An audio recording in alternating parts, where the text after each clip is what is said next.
Olin, the heartbeat of humanity is calling you. I'm here this morning with a talk that will last 40 minutes. Now I'm doing that for a specific purpose, in fact, for a specific person. That person would be my newfound friend and colleague, Jeffrey. Normally, as you may know, I make a practice of trying at least to keep my talks down. If I can get them down to half an hour or ideally 25 minutes, I would be quite pleased. However, considering the material that I'm presenting, it's rather difficult to do that. But today, I'm going to ramble on, and the length of the talk fits the subject. The subject requires some length. And in the course of the talk, I'll tell you a couple of anecdotes, and at the same time, interlaced with those, I'll present some technical information regarding the basis and the technique of Planetary Tantra. So be prepared.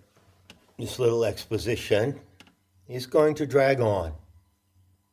And whether or not you can hold your attention to the conclusion, I cannot say. But if you can't, that's too bad for you. Alas, some people just miss out on all the fun.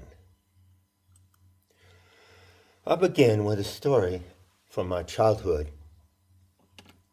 that involves an ancient artifact, an ancient tool called the telephone.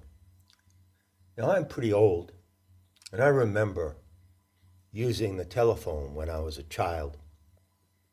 The first telephone I used was in the house in Friendship, Maine, where I lived from the age of 4 to 17 or so. The phone was a black plastic phone with a handset, and it was in the hallway of the house leading upstairs to the second floor. I remember the sensation of using the phone. It was a solid object. I could pick it up with one hand, unhook it, take it off the base, put the headset up to my jaw, and I would speak in one part of the headset, and I would hear someone's voice in another part of the headset. Now, bear in mind the difference between this archaic device and the phones used today, which are electronic. When I held the handset and I spoke through one part of it with my voice like I'm speaking now, I heard another voice through the other part of the handset coming into my ear. And that voice came to me in a different way than you hear voices on an electronic phone, such as a cell phone or a smartphone. You see, with the old telephone, the voice of the person at a distance came through immediately by a transformation of sound. So what I heard was the voice of the person speaking transmitted to me, but it was not reproduced by the phone. When you use an iPhone today, the voice you hear is a replication of the voice of the person speaking. You don't actually hear the person. It's like now, you don't actually hear me. You hear a replication. And a feature of modern phones is that they are redundant. Electronic devices electronically reproduce the voice of the person who is present speaking to you. But old phones don't do that. They don't reproduce the voice. They give you a direct rendering of the voice through the mechanism of the phone line. Big difference. I miss phones. I'd love to have a landline. I would consider it to be a great luxury.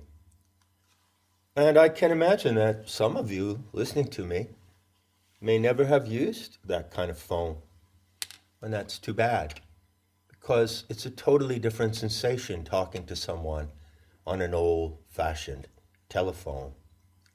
So let's go back to the days when I was living in Friendship, and I would be about 11. I have a vivid memory of one beautiful summer evening when I was in the field across from the schoolhouse in Friendship, the little red schoolhouse where Johnny learned to read and write. And that's where all the trouble began. It was a beautiful summer night, and I found myself out there with a girl who lived in the town. Her name was Sylvester. And she was a super cute, lovely, lively, pixie-like blonde girl. She wasn't a member of the Lash clan. She belonged to other families in the town. Most of the people in the town, about a third of the population, were Lashes, but not Eden. By the way, students of Planetary Tantra who are listening will see that there was some lovely intel encoded into her name, Sylvester.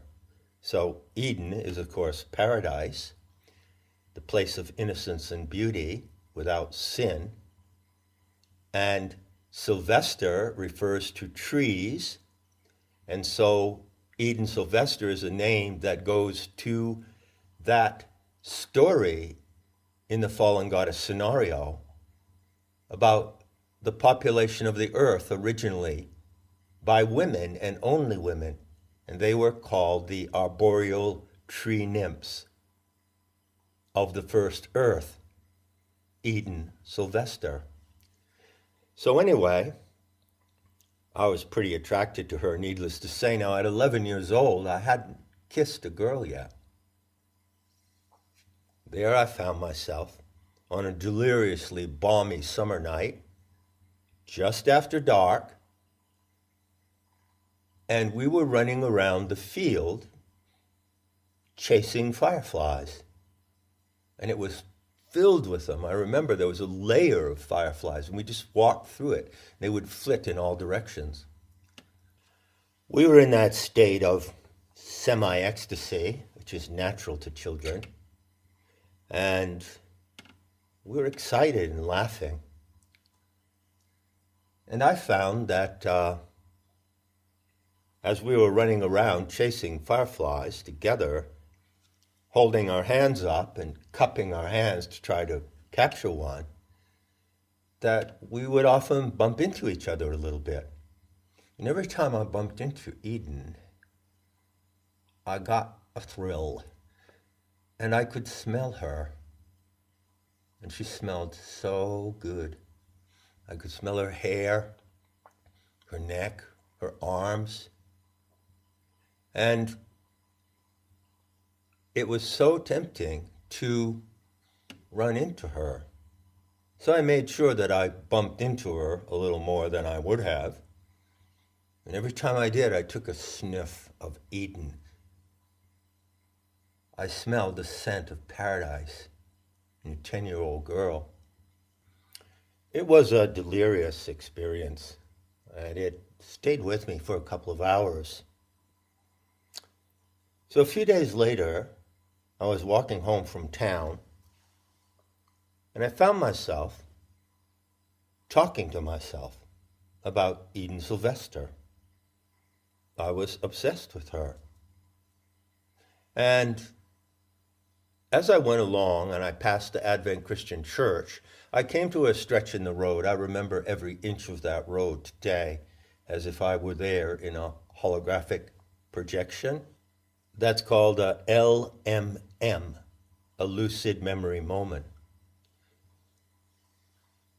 And in the moment I'm recalling right now, I was actually talking sort of aloud in a low voice, but I was having a conversation with her.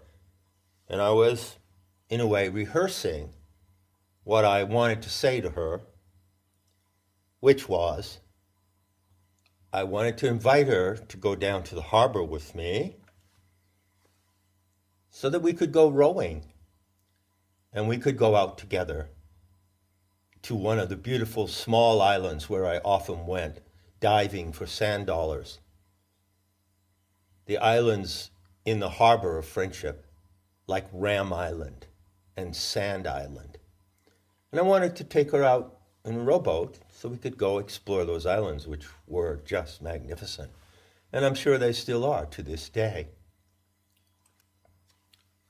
Now, as I was conducting this rehearsal,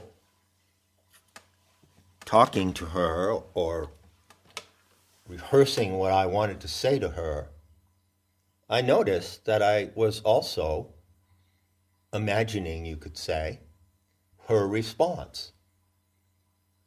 So there was a dialogue going on in my head, if you want to use that expression. So I would speak. Sometimes I would speak in a low voice, aloud, and then sometimes I would just not say anything, but I would say the words in my mind, to use the common expression, and then she would respond. So I played both parts of the conversation. Now this action, this activity, this exercise is absolutely common to human animals. It's done all the time. So I got to that place in the road where there's a little dirt road off to the right, and there used to be a sand pit there. And I remember stopping in my tracks right at that place. And I had this realization. It was like I was using a telephone. I was talking to Eden, and I was hearing her talk back to me. So I had an internal telephone.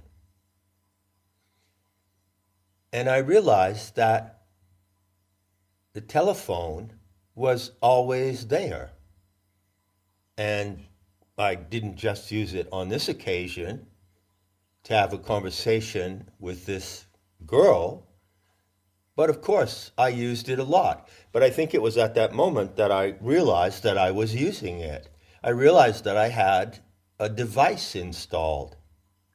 And of course I couldn't think very much about that device or how it was constructed or how it was that I had such a device installed in the first place.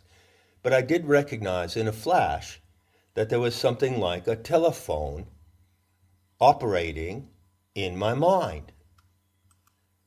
Today, that is called the internal dialogue. Now, sometimes it's called the internal monologue. It functions both ways, on a mono setting and a dia setting. So when you or anyone else talks to yourself on that telephone, it's an internal monologue. You speak and you answer. But when you set it up so that there is a second person involved in the internal monologue, it becomes an internal dialogue. Needless to say, there have been many studies of the phenomenon of the internal dialogue.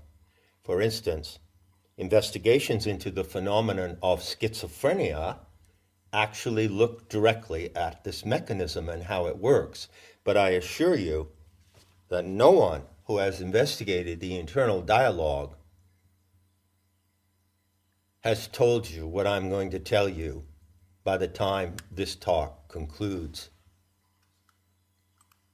Due to having this mechanism by default, it's a factory installation of the human mind. There's a tendency in all human animals to be schizophrenic, and of course we all are schizophrenic, but to certain degrees and in certain ways. It's typically known, and there's a vast amount of literature on this, subject that the schizophrenic hears voices, right? And sometimes he or she hears them so intensely that they sound as if they are external voices speaking to the schizophrenic.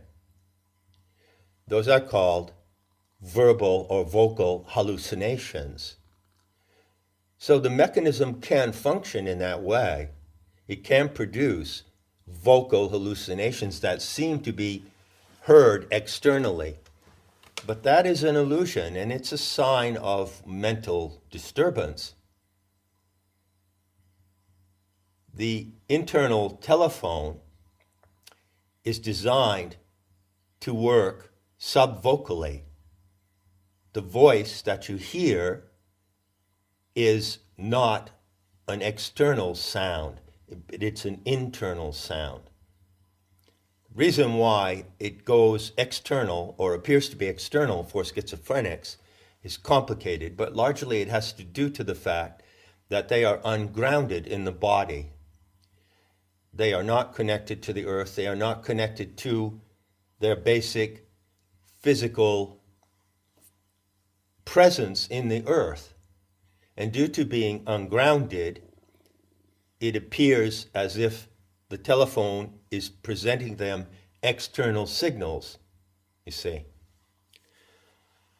But ideally, it doesn't work that way. It's not designed to produce a semblance or illusion of external speech. When that happens, the use of the mechanism has become deranged, or more accurately, the individual using the mechanism is deranged. So there you have an explanation of the many cases which occur, for instance, in religious literature of prophets and saints hearing externally the voice of God, or a voice that they attribute to God. It's a malfunction of this internal telephonic instrument, which you can call the diaphonic circuit.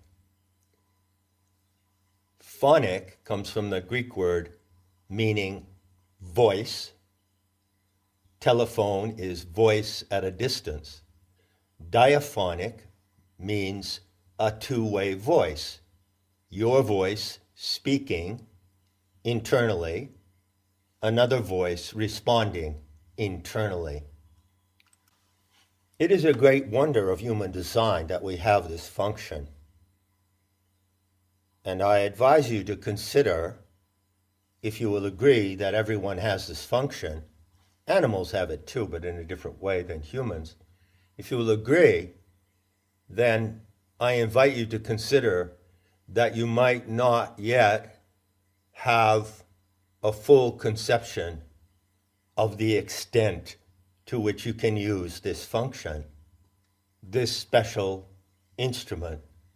I don't like to use archontic analogies so much, that is to say, making analogies between the function of the human mind and the function of IT or AI, but sometimes it works for the purposes of illustration. So in this case, I would say that you have a primitive telephone setup, but actually, if you knew how to work it, it would work in a more elaborate and sophisticated fashion than any smartphone that has ever been invented or can be invented. So the old-fashioned telephone is simple in its function. You hear a voice, which is not a replication of a voice, and you can speak to the other person at the other end of the line. Think of all the things that a smartphone can do. It can record, it can take photographs, it can access all sorts of functions or applications. Well, likewise, your primitive diaphonic circuit can do the same. And I hope to have proven that point, or at least illustrated it to you, in the next 20 minutes of this talk. The diaphonic circuit is like any other device, any other tool. You have to learn how it works, even to some degree how it is constructed to work, and then you have to learn how to use it. The starting point for learning how it works is to learn exactly what sub-audible sound is. Sub-audible sound can also be called subvocal sound. Here's an example. Here's a rhyme. Everyone who sees the mother knows right off she is the other. Everyone who sees the mother knows right off she is the other. Da da da da da da da da da da da da da da da da. Those words in English are the same as words in any language whatsoever, in that they have accents. And you can hear the accents when you say the words, and you can isolate the accents from the words, as I just did, da da da. And when you do that, and you reflect on it, you have the first clue to sub-audible sound, what I call infrasound, which is not exactly the scientific definition in use, but it is even a more exact definition. Infrasound is the sound that occurs in a range of hertz frequencies from 0 to about 20, or somewhere in the range of 20, 25. So the hertz frequency of sound has to be above 20 or 25 before it becomes audible, normally in the range of human hearing. Do you see that? So as you hear my voice now, and you're not hearing my voice, by the way, you're hearing an archontic replication of it. As you hear the sound of my voice, it comes to you in a range of the hertz frequencies that are audible, contrasted to the inaudible. But you still hear the inaudible, even though it's not pronounced openly or externally. The inner telephone is designed to receive and send an inaudible range of sound, infrasound. I can show you a little exercise that demonstrates what I'm saying. Go back to the little verse, which, by the way, is an instruction of Planetary Tantra. Everyone who sees the mother knows right off she is the other. Everyone who sees the mother knows right off she is the other. You heard the second line, but you didn't hear me say it, did you? You heard it because the diaphonic circuit has a recording aspect. It has a recording function. When you memorize something, you are actually using the recording function of that inner telephone. I pronounced the two lines, and after one or two times doing that, you remember them. Why do you remember them? Because the diaphonic circuit has recorded or registered them. And then when I say the first line in a spoken voice, you hear the second line subvocally. That's how it works. It's designed to work that way, and it's a factory installation of the human animal. Now take just a moment, not too long, to emphasize to you that this factory installation, this innate faculty, is material. The structure of it is material, and it's a complex structure. It has three parts. The neuronal circuitry of hearing, which involves the ears and the eardrum, the cochlea, or the spiral formation of the ear. It involves also a second part, which is actually the heart, because the neuronal fibers of the heart are identical to the neuronal fibers of the brain. So you hear with your brain and your heart simultaneously. And between those two material instruments, everything is material, your faculties are material, they're physical. Between those two is the instrument of the Eustachian tubes, which are two empty tubes, hollow tubes that go from your neck up toward your ears. And you can picture them as standing columns of air or horns of air.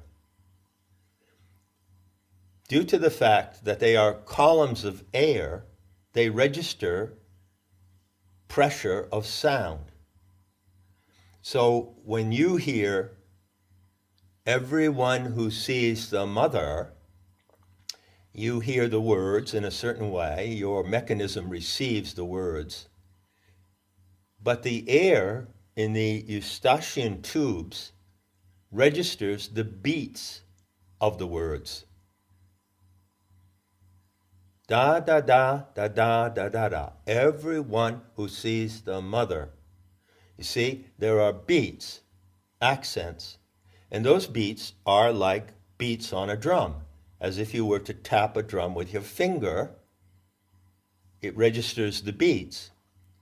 The beats in all spoken language and in subvocal language as well register in the Eustachian tubes. So that's the total threefold mechanism of the diaphonic circuit. If you follow this so far, then you will conclude correctly that the mechanism of the Eustachian tubes, those hollow channels filled with air, is quite special due to the fact that it registers beats, whether or not the beats are externally heard or whether they are internally heard. This is a profound key to what is called telepathy. And it is also the first thing that you need to learn to know about the higher functions of the diaphonic circuit. Suppose, for instance, that outside in the world, upon the surface of the earth and within the hermetic bubble of the atmosphere, there are frequencies operating. And they are subvocal frequencies, which some animals can hear. Many animals, in fact. And imagine that these subvocal frequencies are generated by pulsation. So there are pulses of sound, like beats. Now imagine that these subvocal frequencies, which are streaming through the atmosphere, in the air that you breathe, imagine that they strike the Eustachian tubes as if those tubes are like two antennas. That being so, a frequency could register in a series of beats or pulsations on your Eustachian tubes. That happens all the time. And when that happens, you are actually receiving signals, you are receiving a transmission into your diaphonic circuit. But it doesn't first appear in words, it only appears in the sequence of pulsations that go along with those words when they become actual words. So the Eustachian tubes are the antenna of the inner telephone. Follow that? I've laid the groundwork for the basic functions of the diaphonic circuit. And this is not difficult. I mean, what am I describing? Actually, I'm describing events, phenomena of the mind and of the auditory faculties of the human animal that are present in everyone, if they're not damaged. If someone is not damaged neurologically, if they're not damaged in the neuronal circuitry of the heart, and if their Eustachian tubes are functioning correctly, then it's game on. This instrument is working all the time. What I'm going to tell you now will lead or open the way for you to see the higher functions of this circuit. As I said, using the analogy to a horrific device which I despise, which is a smartphone or a cell phone, nevertheless, the diaphonic circuit in its higher sophisticated functions absolutely surpasses any such electronic device. It is an installation of the human animal, of the living animal. It is something alive. AI is not alive. There is no such thing as artificial intelligence. All intelligence is alive, animated, and animating. Now, another term which is helpful to approach this subject is transceiver. So your diaphonic circuit is a transceiver. You receive and you transmit on the same device. It follows then, and you may be a step ahead of me here, that this instrument is the instrument or tool of telepathy. So the human animal is designed with innate telepathic capacities. To some degree they operate spontaneously, but in the ideal case, you learn how to operate them. You learn how to detect and to control these telepathic capacities and how to direct them consciously. You can do this by mastery of the diaphonic circuit. Now, I've come a long way since that intoxicating evening in the field with Eden Sylvester. And over the years, due to certain experiences I had, I learned, and it was a long process of learning, I learned about the higher sophisticated functions of the inner telephone. I can't possibly go into how that came about. It would take me hours to describe the experiences. So I'll just give you the takeaway. I'll tell you what I learned. And by extension, how I use it today and how you as well can use it if you choose to do so. The basic problem with the diaphonic circuit is that people use it redundantly.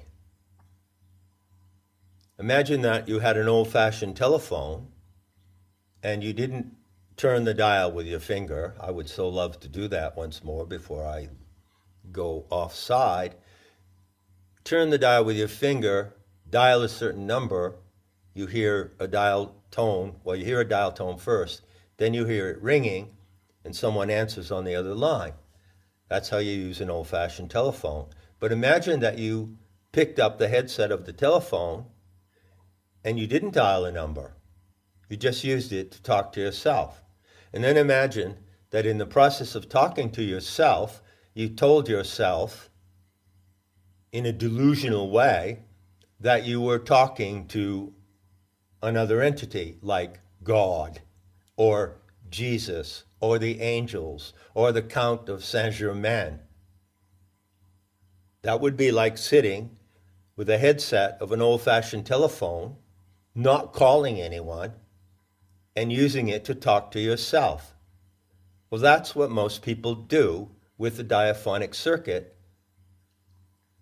if they're ignorant of how to use it otherwise, of how to access its higher functions. Planetary Tantra teaches how to access the higher functions of the diaphonic circuit. And this is what happens when you can do this. You learn, or you discover, that the atmospheric envelope of the Earth, which consists miraculously of around 20% oxygen and almost 80% nitrogen and some other trace elements, is constantly vibrating. It's like a web. It is, in fact, a web. It is the neural web of the Earth Mother. And so you are immersed in her neural web. Trees are continuously transmitting signals of her neural web because trees are the neuronal fibers, the axon and dendron of the living mind of the Earth Mother, the Aeon Sophia. So you are literally in her mind. Everything is material. And as this web of frequencies vibrates continuously, the Aeonic Mother is continually communicating. She is transmitting signals in the range of those subaudible frequencies of the Hertz spectrum. So she transmits frequencies in the range of 0 to 20 or 25 hertz, subaudible sound. But your diaphonic circuit picks up that sound so that you can actually register what she is transmitting. Now, the field of transmission of the Earth Mother is so vast that she cannot reach you through it on one frequency alone. So she breaks down her signal system into 16 discrete frequencies, and you can pick them up on your diaphonic circuit in the same way that you could pick up, say, 16 channels on a radio. And you can receive and transmit in the same system. It's a transceiver. To learn to use this transceiver is one of the arts of Planetary Tantra. First thing that you learn is to identify what the 16 frequencies are. You need a concept of them. Then you practice attunement to the frequencies by following the phases of the moon. And gradually you come to recognize when you are receiving those frequencies and to discern the discrete frequency you are receiving. That is called Dakini instruction. The Aeonic Mother, the Earth, is continually conversing with all animals in all life, and she converses with the human animal in this specific way. She transmits on 16 discrete frequencies. And were you to become an advanced adept of Planetary Tantra, then you would be able to detect 16 frequencies. And you would receive specific intel on each of those frequencies. The practice of Planetary Tantra has that goal. And many have achieved that goal. Perhaps not the full spectrum of 16, but they can detect certain frequencies and they know they are detecting them. And not only that, but the method of Planetary Tantra allows for a system to check and verify that you are indeed accurately and sanely receiving these frequencies, and then you learn to transmit on those frequencies as well. So the diaphonic circuit, which is a factory installation in the human animal, is a planetary transceiving device. 40 minutes and 10 seconds. Enough said, and I'll be seeing you in the beauty to come.